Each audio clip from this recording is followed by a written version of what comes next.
2024 পরবর্তী বাংলাদেশে আমি কখনো চিন্তা করি নাই যে এই বাংলাদেশে আমাকে আবার এই মিডিয়ার সামনে এইভাবে মানে আসতে হবে। আমি খুবই আড়ালে থাকতে পছন্দ করি, আমি আমার মতো করি। হয়তো আমার হাজবেন্ড রাজনীতি করে বা দেশের জন্য কথা বলে, সে তার মতো, বাট আমার লাইফটা সম্পূর্ণই আলাদা।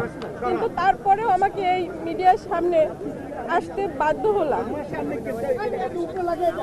29 তারিখ যখন ঘটনাটা ঘটে আমি লাইভ দেখছিলাম, তো আমি কখনো মানে কল্পনাও করতে পারি নাই, মানে স্তব্ধ হয়ে গেছি।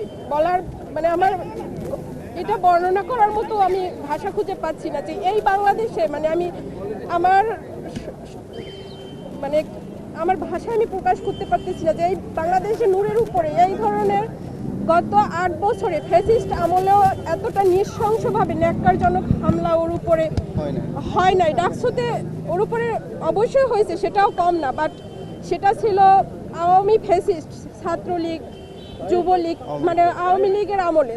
সেটা মানে এই প্রশাসনের এই দেশে মানে এই সময়ে এসে এভাবে ওর উপরে এই ধরনের আক্রমণ হবে যা আমার মানে কল্পনা অতীত।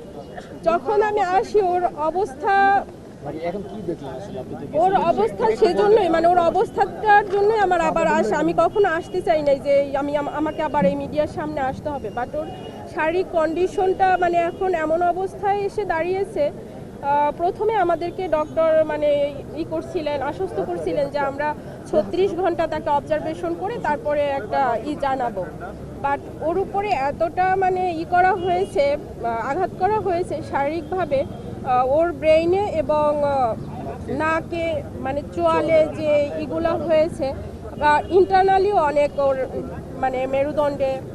আর এখন মানে ওরা বলছিল যে ডক্টর বলছিলেন যে আমাদের 36 ঘন্টা পরে মানে আমরা বলতে পারবো যে তার অবস্থাটা কি। বাট ওর হ্যাঁ জ্ঞান ফিরছে তাকায়, বাট ওর যে শারীরিক কন্ডিশন মানে সেটা ওর আগে প্রথমে বলছিল তারা 36 ঘন্টা, তারপরে এখন তারা মানে আমার মিডিয়ার সামনে আসা এই জন্যই যে এখন তারা বলতেছে যে 72 ঘন্টা পর ছাড়া আমরা বলতে পারতেছি না। তার মানে ও এখনো শঙ্কামুক্ত না, মানে ওর শারীরিক কন্ডিশন এখনো স্টেবল না। তো ওই শঙ্কার জায়গাটা থেকে আমার মিডিয়ার সামনে মানে আসা, মানে আপনাদের মাধ্যমে আমি যারা আছে দেশবাসীর কাছে ওর জন্য দোয়া চাচ্ছি যেন ওকে আল্লাহ তাড়াতাড়ি সুস্থতাই করে না। আর যারা এখন আছে তাদের কাছে আমার এইটা বার্তাটা পৌঁছানো যে ওকে উন্নত ট্রিটমেন্টের জন্য মানে বাহিরে যাতে ওর চিকিৎসার ব্যবস্থাটা করা হয়, এটাই হলো আমার মেইন মানে আশা। কারণ ওর গত